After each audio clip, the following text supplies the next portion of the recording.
आप देख रहे हैं डार्क फाइल्स। तो चलिए बढ़ते हैं आज की इस कहानी की ओर। एक शाम जब मैं ऑफिस से निकलने ही वाला था, तभी मेरे बॉस ने मुझे और मेरे दोस्त अतुल को बुलाकर कहा, सुनो तुम दोनों, आज ही काम से सिल्लीगुड़ी निकलना पड़ेगा। वहाँ के कारखाने में कुछ दिक्कत आ गया है, उसे देखने के लिए। जिस पर मैंने कहा, वो तो ठीक है बॉस, पर हम लोग जाएंगे कैसे? इस पर बॉस ने कहा, तुम लोग ऑफिस की कार लेकर चले जाओ। बॉस की बात सुनकर हमें गुस्सा तो बहुत आ रहा था, मगर हम कर भी क्या सकते थे। बॉस की बात ना मानना मतलब कि काम से हाथ धो बैठना। खैर हम जाने को तैयार हो गए, जिसके बाद हमने तय किया कि हम अभी घर जाएंगे और ठीक 1 घंटा बाद वापस ऑफिस में ही मिलेंगे और यहीं से सिल्लीगुड़ी के लिए निकल पड़ेंगे। पूरी बात करने के बाद मैं और अतुल अपने अपने घर चले गए और घर से फ्रेश होकर 1 घंटे बाद वापस से ऑफिस पहुँचे और कार लेकर सिल्लीगुड़ी की तरफ निकल पड़े। कार चला रहा मैं जब अपनी निगाहें घड़ी की ओर घुमाई तो वक्त हो रहा था रात के 8 बजे का। काफ़ी ठंड का मौसम होने के कारण अभी से ही कोहरे ने अपना डेरा जमाना शुरू कर दिया था। अभी मैं कार भगा ही रहा था, तभी मेरी बगल की सीट पर बैठे अतुल ने कहा, अगर हम लोग बिना रुके कार चलाएंगे ना तो रात 3 बजे तक कारखाना पहुंच जाएंगे। एक बात तो अच्छी थी कि हम दोनों को ही कार चलाना आता था, तो बारी बारी करके कार चला लेंगे, जिस कारण हमें थोड़ी कम परेशानी होगी। रात का खाना भी हम घर से खाकर आए थे, तो कार को अब कहीं भी रोकने की ज़रूरत नहीं थी। करीब 1 घंटा कार चलाने के बाद यानी कि रात के 9 बजे तक हाईवे काफ़ी सुनसान हो गया था। बस इक्का दुक्का ट्रकें ही बीच बीच में पार हो रही थीं। अभी मैं कार चला ही रहा था कि तभी मोबाइल पर टाइम पास कर रहे अतुल ने कहा, 1 किलोमीटर आगे से राइट लेना।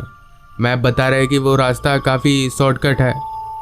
शॉर्टकट मुझे शुरू से ही पसंद नहीं है, क्योंकि अक्सर लोग शॉर्टकट में फंसते ही हैं।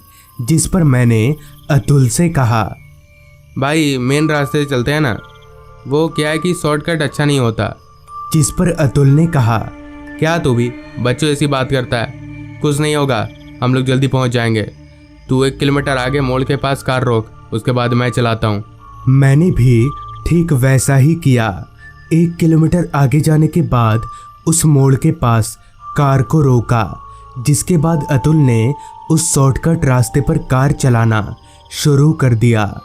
वो एक काफ़ी सुनसान सन्नाटे से घिरा एक शॉर्टकट रास्ता था, जिसके दोनों ओर बस घने जंगल ही दिखाई पड़ रहे थे।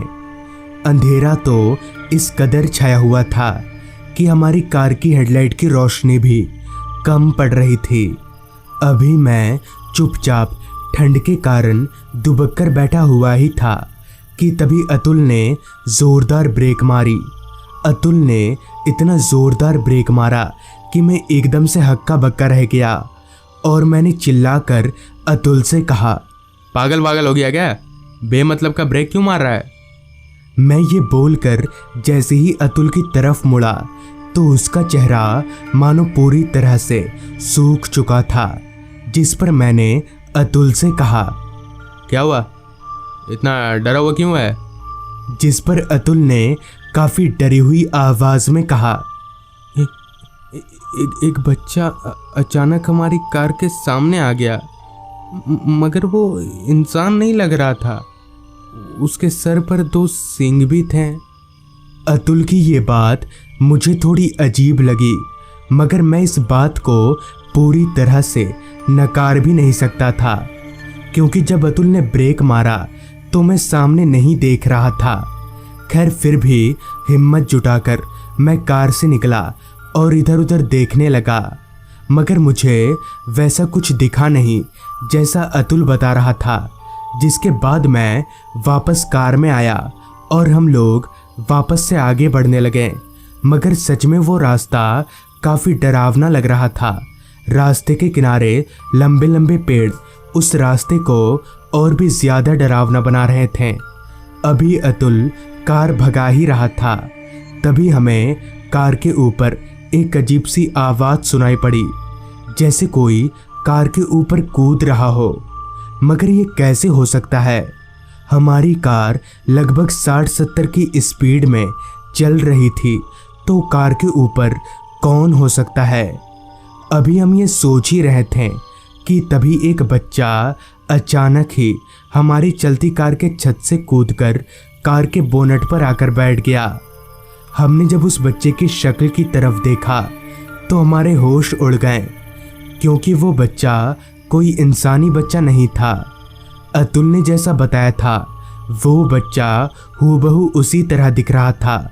उसके सर पर 2 बड़े बड़े सींग थे और उसकी आंखें लाल चमक रही थीं।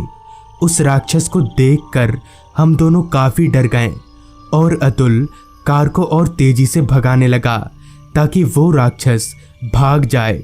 मगर इसका उस राक्षस पर कोई असर नहीं पड़ रहा था, मानो वो हमारी कार की बोनट पर जम सा गया हो। अब वो राक्षस वाइंडशील्ड में जोर जोर से अपने पैरों को पटकने लगा ताकि वो अंदर आ सके। 2-3 बार पैर पटकने के बाद वो राक्षस कुछ हद तक अपने मकसद में सफल होने लगा। तभी मुझे रास्ते के किनारे कुछ ही दूरी पर एक आदमी खड़ा हुआ दिखा, तो मैंने अतुल को चिल्लाकर कार उस आदमी के पास ले जाने के लिए बोला। उस आदमी के करीब जाते ही वो राक्षस एकदम से गायब हो गया। अतुल ने कार को उस आदमी के पास रोका तो उस आदमी ने कहा, भाई साहब मुझे थोड़ा आगे तक छोड़ देंगे? हम तो काफ़ी डरे हुए थे और उस आदमी को देखकर हमें थोड़ी हिम्मत भी मिली थी, लिहाजा हमने उस आदमी को कार में बिठा लिया और हम लोग आगे बढ़ने लगे। आगे बढ़ते हुए हमने अपनी पूरी आपबीती उस आदमी को बताई, जिस पर उस आदमी ने कहा, हाँ भाई साहब, इस जंगल में राक्षसों का बसेरा है। अच्छा हुआ कि मैं वहाँ खड़ा था, वरना आप लोग मारे जाते। उस आदमी की बात पहले पहले तो मुझे ठीक लगी, मगर फिर मेरे जहन में एक सवाल दौड़ने लगा कि अगर ये आदमी उस राक्षस के बारे में जानता था तो यहाँ क्या कर रहा था। इस सवाल को मैं ज़्यादा देर तक अपने जहन में नहीं रख सका। फिर मैंने उस आदमी से पूछा, आप यहाँ इस जंगल में क्या कर रहे थे और आपको उन राक्षसों से डर नहीं लगता? इस पर उस आदमी ने कहा, मैं यहाँ 1 महीने से किसी से लिफ्ट का इंतज़ार कर रहा हूँ और आज आप लोगों ने मुझे लिफ्ट दिया, और उन राक्षसों से मैं एक बार डरा था, अब मुझे उनसे डर नहीं लगता। इस पर मैंने कहा, क्या बोल रहे भाई साहब आप, हमें कुछ समझ नहीं आ रहा है। जिस पर उस आदमी ने बताना शुरू किया, आज से 1 महीना पहले मैं साइकिल लेकर इस रास्ते से गुजर रहा था, मगर कुछ आगे जाते ही मेरी साइकिल का टायर पंचर हो गया। काफ़ी रात का समय था, तो पैदल ना जाकर किसी से लिफ्ट मांगना ही ठीक समझा। मैं वहीं रास्ते के किनारे खड़े होकर किसी गाड़ी के आने का इंतज़ार करने लगा। तभी मुझे जंगल की तरफ से वो राक्षस आता हुआ दिखा।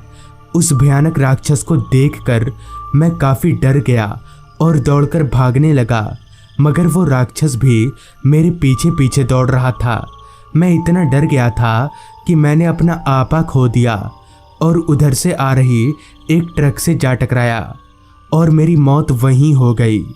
इतना बोलकर वो आदमी जोर जोर से हंसने लगा और हवा में धुआं हो गया।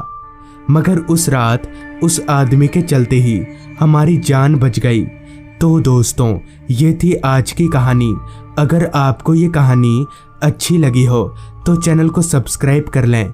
तो मैं आर्यन जल्द ही मिलूँगा आपसे ऐसी ही एक कहानी के साथ।